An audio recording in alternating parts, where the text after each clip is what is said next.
Hello दोस्तों, एक बार फिर से आप सभी का स्वागत है एजुकेशन बाइट पर। कैसे हो आप सभी?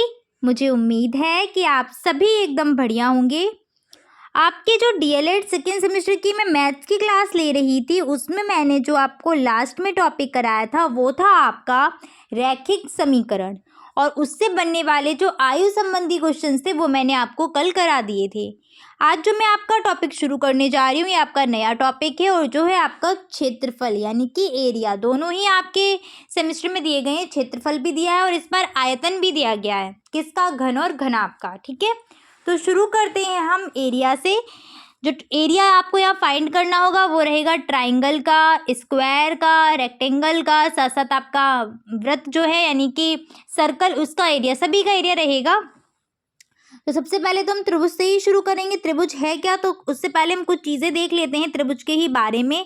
त्रिभुज होता क्या है? तो त्रिभुज हम सभी जानते हैं कि एक 3 भुजाओं से घिरी हुई आकृति कहलाती है त्रिभुज। 3 भुजा से घिरी आकृति क्या होती है? त्रिभुज। और इस आकृति में हमें 3 कोने दिखाई दे रहे होंगे, यानी कि 3 कोण दिख रहे होंगे आपको, और 3 ही भुजाएं भी दिख रही होंगी। दिख रही हैं कि नहीं दिख रही हैं? ये रही एक साइड ये रही, और एक साइड क्या रही? ये रही। ठीक है, ये तो हो गई त्रिभुज की बात। अब त्रिभुज में के प्रकार कितने होते हैं? तो त्रिभुज जो है वो आपका सबसे पहले बांटा गया है भुजाओं के आधार पर। भुजाओं के आधार पर त्रिभुज जो होता है वो 3 प्रकार का होता है। कितने प्रकार का? 3 प्रकार का। सबसे पहला होता है आपका समबाहु त्रिभुज। समबाहु त्रिभुज ऐसे त्रिभुज होते हैं जिनकी तीनों भुजाएं क्या होती हैं? बराबर होती हैं।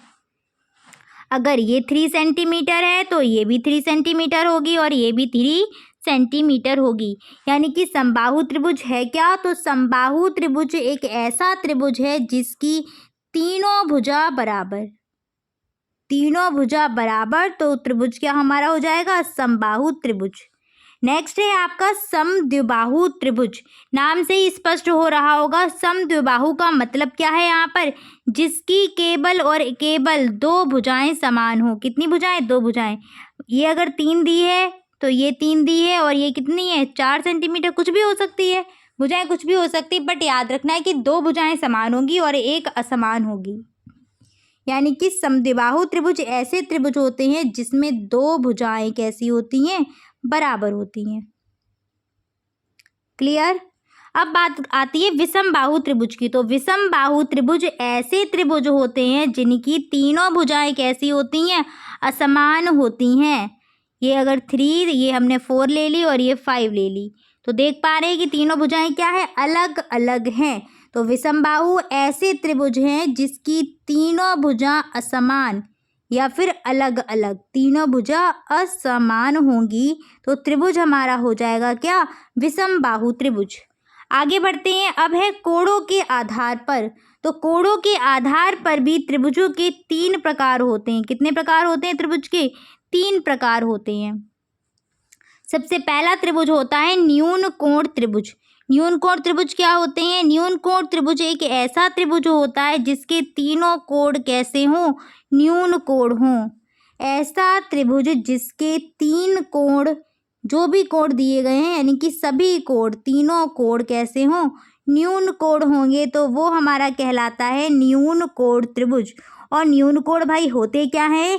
तो न्यून कोण एक ऐसा कोण है जिसका मान 0 से बड़ा होना चाहिए और 90 डिग्री से छोटा होना चाहिए। 90 डिग्री से छोटा। जैसे ये त्रिभुज मैंने जो आपको ABC बना के दिया है, इसमें अगर मैं कोड डिफाइन करूँ तो ये मान लो 60 का हो सकता है, ये 50 का हो सकता है, ये कितने का? 70 का हो सकता है, 40 का भी हो सकता है, कोई दिक्कत नहीं है। ठीक है, अगला है आपका समकोण त्रिभुज। तो समकोण त्रिभुज ऐसे त्रिभुज होते हैं जिसमें एक कोण कैसा हो? समकोण हो। समकोण का मतलब क्या है? 90 डिग्री। यानी कि एक ऐसा त्रिभुज जिसका एक कोण कैसा हो? समकोण होगा, तो वो एक कोण समकोण या 90 डिग्री हो तो वो त्रिभुज होता है हमारा समकोण त्रिभुज। अधिक कोण त्रिभुज की बात करें तो अधिक कोण त्रिभुज का मतलब है एक ऐसा त्रिभुज जिसका एक कोण कैसा हो? अधिक कोण हो। ये वाला जो एंगल है वो आपको दिख रहा होगा कैसा बन रहा है? अधिक कोण बन रहा है। अधिक कोण होते कहाँ से कहाँ तक हैं, तो हम आपको बता दें अधिक कोण ऐसा कोण है जिसका मान 90 से ज़्यादा होता है और 180 अंश से कम होता है। 180 से कम यानी कि 180 से छोटा।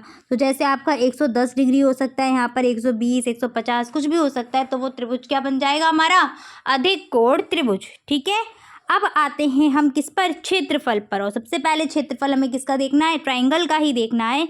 तो सबसे पहले हम फॉर्मूला से ही शुरू करेंगे। पहला सूत्र है त्रिभुज का क्षेत्रफल बराबर, कोई सा भी त्रिभुज हो और आपको प्रश्न में अगर आधार और ऊंचाई दी जा रही है तो आप क्या करेंगे क्वेश्चन में, उसके लिए सूत्र है आपका त्रिभुज का क्षेत्रफल बराबर 1/2 आधार गुणा ऊंचाई। क्लियर।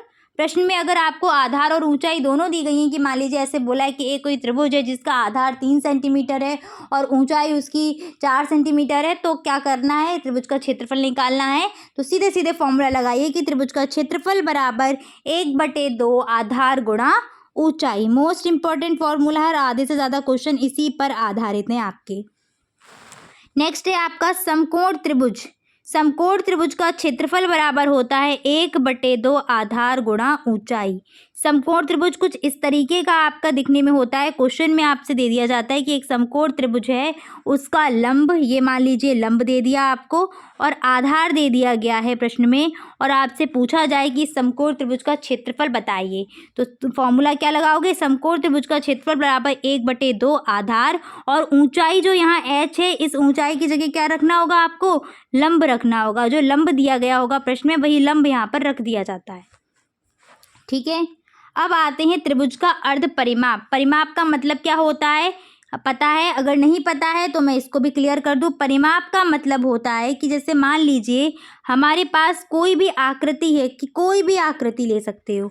अगर ट्राइंगल ले लिया तो इसका परिमाप भाई क्या होगा, रेक्टेंगल है तो इसका परिमाप क्या होगा, ठीक है, हेक्सागोन, पेंटागोन, ऑक्टागोन कुछ भी हैं उनका परिमाप क्या होता है, पेरीमीटर क्या होता है। तो पेरीमीटर का मतलब है कि जो भी आपको आकृति दी है, इस आकृति में जो भुजाएं हैं, इन भुजाओं का कर दो योग। जैसे ये 3 सेंटीमीटर है, ये 4 है, ये 5 है, तो इस आकृति का परिमाप कितना होगा, 4 3 7 5 12 सेंटीमीटर। ठीक है, ऐसे अगर ये रेक्टेंगल दिया, इसका परिमाप पूछे, ये मान लो 4 सेंटीमीटर है और ये है आपका 2 सेंटीमीटर, तो परिमाप क्या बनेगा, चारों भुजाएं ऐड करनी है। रेक्टेंगल है तो आमने सामने वाली भुजाएं कैसी होती, बराबर होती हैं। तो परिमाप बन जाएगा 4, ये वाला 2 ऐड करोगे 4 2 6, फिर 4 ऐड करोगे 4 10 और 2 12, इसमें भी 12 सेंटीमीटर आ गया, कोई दिक्कत नहीं है। ठीक है ना, चलिए तो समझ में आ गया होगा कि परिमाप क्या होता है। परिमाप का मतलब है आकृति कोई भी दी हो भाई, सारी की सारी भुजाओं को कर दो ऐड। ठीक है, यहाँ लिखा है त्रिभुज का अर्ध परिमाप। तो त्रिभुज का अर्ध परिमाप का मतलब क्या है, त्रिभुज की तीनों भुजाओं को ऐड कर दिया हमने। कोई त्रिभुज ये ले लिया और इस त्रिभुज की एक भुजा ए है, दूसरी बी है, तीसरी सी है, तो परिमाप हमारा यहाँ बन जाएगा a + b + c। अर्ध परिमाप है तो इस a + b + c में किसका डिवाइड दे देंगे, 2 का डिवाइड दे देंगे, तो त्रिभुज का अर्ध परिमाप निकल आएगा, जिसको हम ऐसे से डिनोट करते हैं। अब आगे आते हैं विषमबाहु त्रिभुज का क्षेत्रफल क्या होता है। तो विषमबाहु त्रिभुज का क्षेत्रफल का सूत्र होता है कि क्षेत्रफल बराबर s का मतलब अर्ध परिमाप है, s ब्रैकेट में s - a s - b s - c। ये a b c क्या है, ये त्रिभुज की भुजाएं हैं। क्या है ये, दो त्रिभुज की ये भुजा हैं। ठीक है, समबाहु त्रिभुज, समबाहु त्रिभुज नाम से स्पष्ट हो गया होगा ना, जिसकी तीनों भुजाएं क्या होंगी, समान होंगी। और समबाहु त्रिभुज के क्षेत्रफल का सूत्र क्या होता है, √3/4 भुजा स्क्वायर। बहुत इंपॉर्टेंट फॉर्मूला है, आधे से ज़्यादा क्वेश्चन आपको मिलेंगे इस सेमेस्टर में इसी फॉर्मूले पर। समबाहु त्रिभुज का क्षेत्रफल बराबर क्या होता है, √3/4 भुजा स्क्वायर। और समबाहु त्रिभुज की बाई चांस अगर आपसे क्या पूछ ली जाए, ऊंचाई क्या होती है, तो समबाहु त्रिभुज की ऊंचाई बराबर होता है √3/2 भुजा। ठीक है, √3/2 भुजा। अगला सूत्र है आपका समद्विबाहु त्रिभुज का क्षेत्रफल। समद्विबाहु त्रिभुज एक ऐसा त्रिभुज है जिसमें क्या होंगी, दो भुजाएं समान होंगी। तो यहाँ पर हमने ले ली कि जो समान भुजाएं हैं उनकी लंबाई है a सेंटीमीटर और जो असमान है उसकी लंबाई है b सेंटीमीटर। तो समबाहु त्रिभुज का क्षेत्रफल का सूत्र बनेगा क्षेत्रफल बराबर b/2 यानी कि असमान भुजा अपॉन 2 √4a² माइनस का b²। ठीक है, ये असमान और समान को ध्यान रखना। कुछ कुछ ऐसे भी मिल सकता है, कोई ऐसे मान लो b अगर हमने समान भुजाएं मान ली और a असमान मान ली तब सूत्र यहाँ पर बदल जाएगा। बस इस चीज़ को ध्यान रखना। ठीक है, आगे बढ़ते हैं। अगला प्रश्न क्या है, यहाँ से हम आपके क्वेश्चन शुरू हो गए। पहला क्वेश्चन क्या है कि एक समकोण त्रिभुज का आधार 5 सेंटीमीटर है और उसकी ऊंचाई 8 सेंटीमीटर हो तो त्रिभुज का क्षेत्रफल ज्ञात कीजिए। तो यहाँ पर लगा देते हैं फॉर्मूला। पहले तो लिख देना, इस एग्जाम में दिया है, क्या दिया है प्रश्न में, आधार बराबर 5 सेंटीमीटर, ऊंचाई बराबर 8 सेंटीमीटर, त्रिभुज का क्षेत्रफल बराबर, सूत्र क्या होता है, क्षेत्रफल बराबर 1/2 आधार गुणा ऊंचाई। तो आधार रखा और गुणा कर दिया किसका, ऊंचाई का। ठीक है, क्या आ जाएगा आपका 1/2। आधार कितना था, आधार दिया था प्रश्न में हमको 5, 1/2 आधार कितना दिया प्रश्न में 5 और ऊंचाई कितनी दी है 8। तो 2 चौके 8 और 4 पंजे कितना हो जाएगा 20 सेंटीमीटर स्क्वायर। त्रिभुज का क्षेत्रफल कितना निकल के आएगा 20 सेंटीमीटर स्क्वायर। अब एक चीज़ और मैं यहाँ क्लियर कर दूँ, बहुत से बच्चे पूछते हैं ना कि मैम ये स्क्वायर कहाँ पे लगाएं, यूनिट में। यूनिट लिखना बहुत ज़्यादा इंपॉर्टेंट है। अगर आप यूनिट नहीं लिखेंगे एग्ज़ाम में वहीं पर आपका 1 नंबर तो गया ही। ठीक है, 2 नंबर का है तो वो 1 काट लेंगे अगर कोई दयावान होंगे तो, और मेरे जैसा अगर टीचर मिला ना तो फिर तो पूरा का पूरा ही काट देगा। ठीक है ना, ये यूनिट बहुत इम्पोर्टेंट होती है और यही हम गलतियां करते हैं कि हम इसको लगाते नहीं हैं। ठीक है ना, जब भी हमें क्षेत्रफल ज्ञात करना होगा, क्या ज्ञात करना होगा, क्षेत्रफल ज्ञात करना होगा, तब हमेशा उस यूनिट में स्क्वायर लग के आएगा। जैसे या तो मीटर स्क्वायर हो सकती है या सेंटीमीटर स्क्वायर मिलेगा देखने में। और जब हम परिमाप ज्ञात करते हैं, क्या ज्ञात करते हैं, परिमाप ज्ञात करते हैं, तब हम केवल क्या लिखते हैं यूनिट में, सेंटीमीटर या फिर मीटर। ठीक है, अगला क्वेश्चन है आपका, एक समबाहु त्रिभुज की भुजा 6 सेंटीमीटर है, उसका क्षेत्रफल ज्ञात करिए। तो यहाँ पर लिखेंगे क्या, सबसे पहले क्या कि समबाहु त्रिभुज की भुजा बराबर, त्रिभुज की भुजा ए मान लो, यहाँ पर भुजा ए बराबर कितनी है 6 सेंटीमीटर।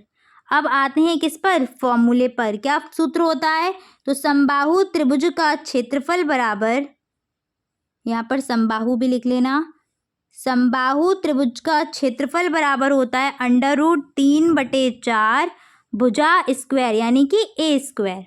भुजा हमने ए ले ली थी तो ए लिख दिया यहाँ पर, नहीं तो आप भुजा स्क्वायर भी लिख सकते हो, कोई परेशानी नहीं है, जैसे चाहें वैसे कर लो आराम से।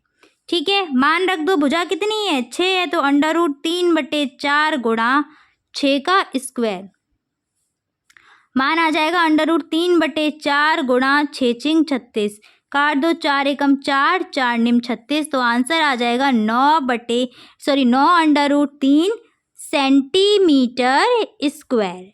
ठीक है, यूनिट ज़रूर लगाना, क्योंकि अब आप छोटे बच्चे तो रह नहीं गए हैं भाई, ग्रेजुएशन होकर के आ रहे हैं, बीटीसी की तैयारी कर रहे हैं और जाके पढ़ाएंगे भी क्या प्राइमरी में। तो सीधी सी बात है, ये जो बेसिक पॉइंट है ये आपके क्लियर होने चाहिए ताकि आप इनसे जुड़ी हुई गलतियां ना कर पाएँ।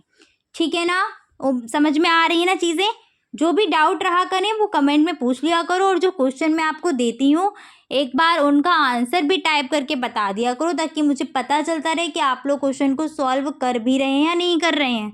बहुत से बच्चे हैं ना कि कमेंट ही नहीं करते हैं, और कुछ ऐसे हैं जो करते हैं और उनके आंसर भी सही होते हैं। थर्ड क्वेश्चन है आपका, एक त्रिभुज का क्षेत्रफल 48 वर्ग सेंटीमीटर है, इसका आधार 12 सेंटीमीटर हो तो इसका शीर्ष लंब ज्ञात करिए। शीर्ष लंब का मतलब है ऊंचाई ज्ञात करनी है। क्या ज्ञात करनी है प्रश्न में, एच ज्ञात करना है। तो पहले तो सबसे पहले हमारा अच्छे नंबर लाने का तरीका यही है, मैथ्स में दिया है भाई, क्या दिया है, तो त्रिभुज का क्षेत्रफल दिया है प्रश्न में। त्रिभुज का क्षेत्रफल बराबर क्या दिया है 48 सेंटीमीटर स्क्वायर। आधार दिया है प्रश्न में, तो हमने यहाँ पर लिख दिया आधार बराबर कितना है आधार। आधार दिया है प्रश्न में 12 सेंटीमीटर। क्या निकालना है, शीर्ष लंब यानी कि ऊंचाई। तो शीर्ष लंब h बराबर क्या हो जाएगा, क्वेश्चन मार्क। अब जो सूत्र याद है वो सूत्र ये लिखने के बाद क्या लगा देना है आपको, सूत्र लगा देना है। तो यहाँ पर अब हम सूत्र लगाएंगे, त्रिभुज का क्षेत्रफल बराबर 1/2 आधार गुणा ऊंचाई, ऊंचाई यानी कि h।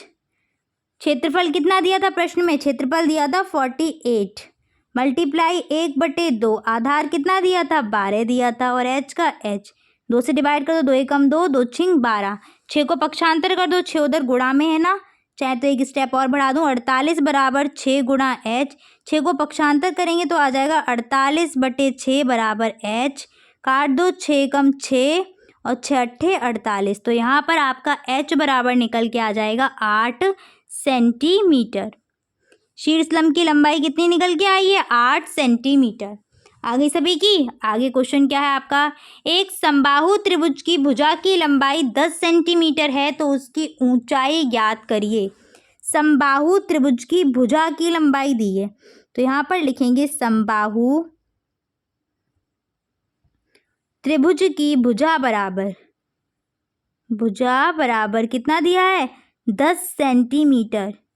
समबाहु त्रिभुज की ऊंचाई निकालनी है, तो यहाँ पर आ जाएगा समबाहु त्रिभुज की ऊंचाई h बराबर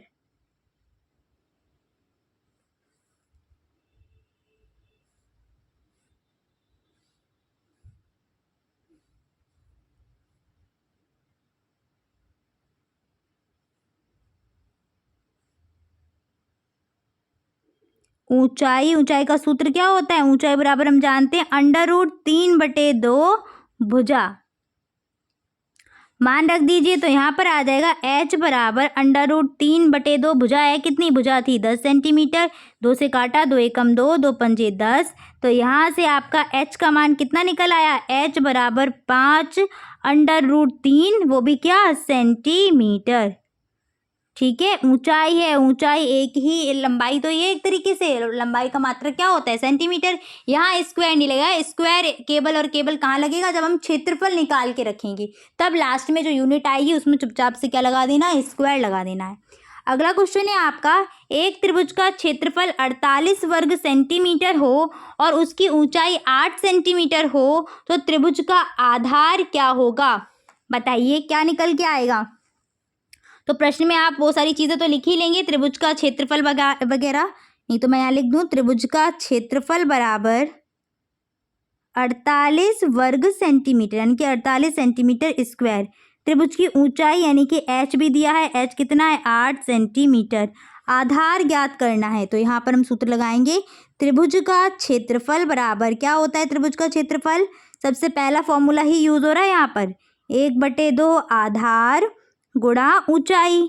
2 बार क्वेश्चन देखो एग्जाम में पूछा गया ये वाला, जो मान दिए होते हैं क्वेश्चन में वो रख देते हैं। क्षेत्रफल दिया था 48, 1/2 आधार हमको दिया नहीं है था, आधार की जगह आधार, और ऊंचाई हमको दी है प्रश्न में कितनी, 8 सेंटीमीटर। 2 से डिवाइड कर दो, 2 चौके 8, तो यहाँ पर आ जाएगा 48/8 बराबर, सॉरी 48/4, 4 आएगा ना पक्षांतर होके, तो यहाँ पर आ जाएगा 48/4 बराबर आधार। डिवाइड करेंगे तो 4 एकम 4, 4 एकम 4, 4 दूनी 8, तो यहाँ पर निकल के आ गया आपका आधार की लंबाई कितनी आ गई, 12 सेंटीमीटर। आधार बराबर कितना होगा, 12 सेंटीमीटर। ठीक है, अगला क्वेश्चन है, किसी त्रिभुज का क्षेत्रफल 45 वर्ग सेंटीमीटर हो तथा आधार 15 सेंटीमीटर हो तो इस त्रिभुज की ऊंचाई ज्ञात करिए। जैसा बोला जाता है वैसे ही पढ़ के करना शुरू कर दो भाई। क्या दिया है प्रश्न में, त्रिभुज का क्षेत्रफल दिया है, त्रिभुज का क्षेत्रफल बराबर 45 सेंटीमीटर स्क्वायर। और क्या दिया है, और दिया है प्रश्न में आधार। आधार कितना दिया है भाई, आधार दिया है हमको 15 सेंटीमीटर। सबसे पहला वाला ही फॉर्मूला लग रहा है हर जगह, त्रिभुज का क्षेत्रफल बराबर क्या होता है? 1/2 आधार गुणा ऊंचाई। आधार गुणा ऊंचाई। ठीक है, क्या दिया है? आधार, सॉरी क्षेत्रफल क्या दिया है? सबसे पहले तो क्षेत्रफल दिया है यहाँ पर 45 बराबर 1/2। आधार कितना दिया था? 15। और ऊंचाई कितनी दी थी? h। पक्षांतर कर दो पहले सारे के सारे। 2 इधर भाग में है, पक्षांतर होके गुणा में आ जाएगा। 15 उधर गुणा में, पक्षांतर होके भाग में आ जाएगा। डिवाइड कर दीजिए, 15 एकम 15, 15 तियां 45 और गुणा करेंगे तो यहाँ पर आ जाएगा h बराबर 3 दूनी 6 सेंटीमीटर। आ गया सभी का आंसर? उम्मीद है कि सभी का आंसर आ गया होगा। नेक्स्ट क्वेश्चन है आपका, किसी समबाहु त्रिभुज का क्षेत्रफल 400√3 वर्ग सेंटीमीटर हो तो उस त्रिभुज का परिमाप क्या होगा? समबाहु त्रिभुज का क्षेत्रफल बराबर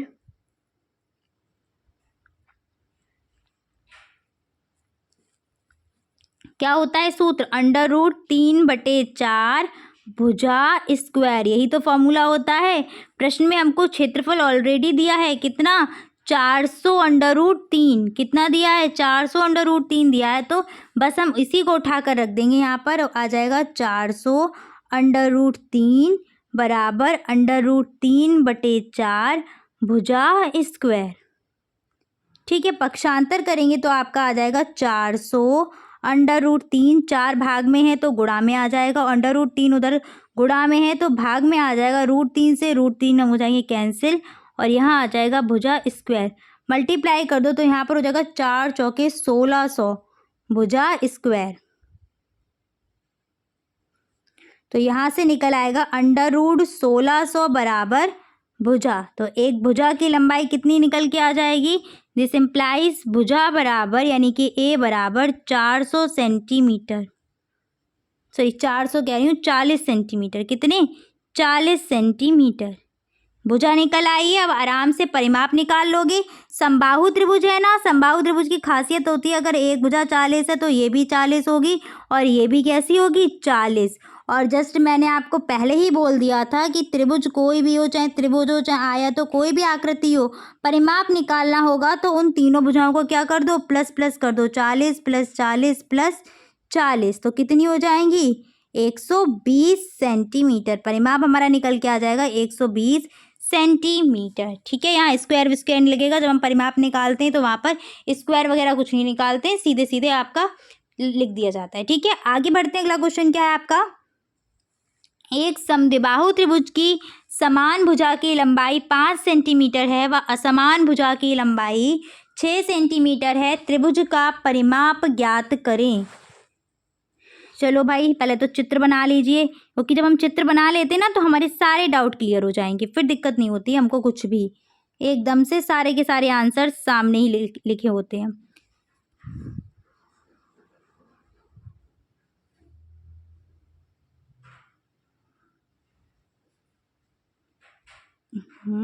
ट्रायंगल भी नहीं बन रहा है मेरे से। चलो भाई, समबाहु त्रिभुज की समान भुजाएं बोली थी, कितनी है? 5 सेंटीमीटर की हैं। तो समान भुजा हमने ले ली, ये 5 की है, तो ये भी क्या है? 5 की है। असमान भुजा कितने की है? 6 सेंटीमीटर की है। यही तो प्रश्न में हमसे कह दिया। अब हमसे प्रश्न में बोला क्या है? त्रिभुज का परिमाप ज्ञात करना है। क्या ज्ञात करना है? त्रिभुज का परिमाप ज्ञात करना है। तो यहाँ पर आ जाएगा त्रिभुज का परिमाप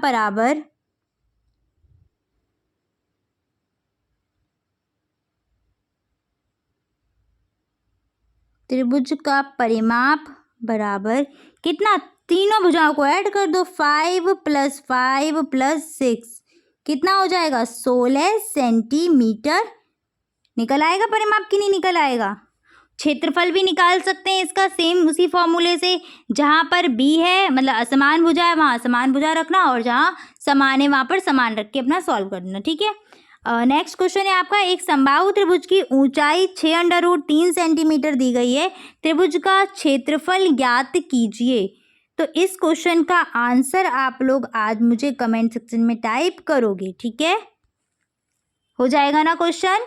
चलिए आगे बढ़ते हैं। त्रिभुज का क्षेत्रफल ज्ञात करना है और क्या? हाँ, ऊंचाई दी गई है आपको। तो पहले भुजा निकालोगे, उसके बाद क्या निकाल दोगे?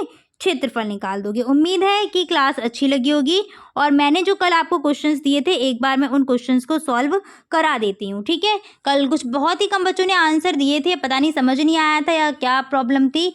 क्या क्वेश्चन था कि एक भिन्न का हर उसके अंश से एक अधिक है, अंश तथा हर दोनों में एक घटाने पर भिन्न का मान 1/2 हो जाता है, तो भिन्न ज्ञात कीजिए। तो प्रश्न के अनुसार हम भिन्न को सबसे पहले मान लें कि हमारे पास भिन्न क्या बनेगी। क्वेश्चन ने बोला है कि जो भिन्न में है उसका हर अंश से, अंश को अगर हम x ले लें तो हर क्या बन जाएगा, अंश से एक अधिक, यानी कि x + 1 भिन्न बन गई है। अंश तथा हर दोनों में ही एक घटा दिया, तो अंश हमने लिया, इसमें से एक घटाया। हर जो हमारा था, हर क्या था, x + 1 था, इसमें से भी एक घटा दिया और हमारा मान क्या हो गई, भिन्न बन क्या गई, भिन्न बन गई हमारी अब 1/2। तो इसके इक्वल में लिख दिया जाएगा 1/2। तो यहाँ पर आपका हो जाएगा x - का 1/x, 1 से 1 तो कैंसिल हो जाएगा, इक्वल 1/2। अब कर देंगे हम क्रॉस मल्टीप्लाई। क्रॉस मल्टीप्लाई के बाद क्या आएगा, यहाँ पर आ जाएगा 2x - 2 एकम 2 इक्वल x। पक्षांतर कर दीजिए तो यहाँ पर निकल करके आपका आ जाएगा 2x -x और ये माइनस के 2 इधर पक्षांतर होंगे तो इधर प्लस के आ जाएंगे।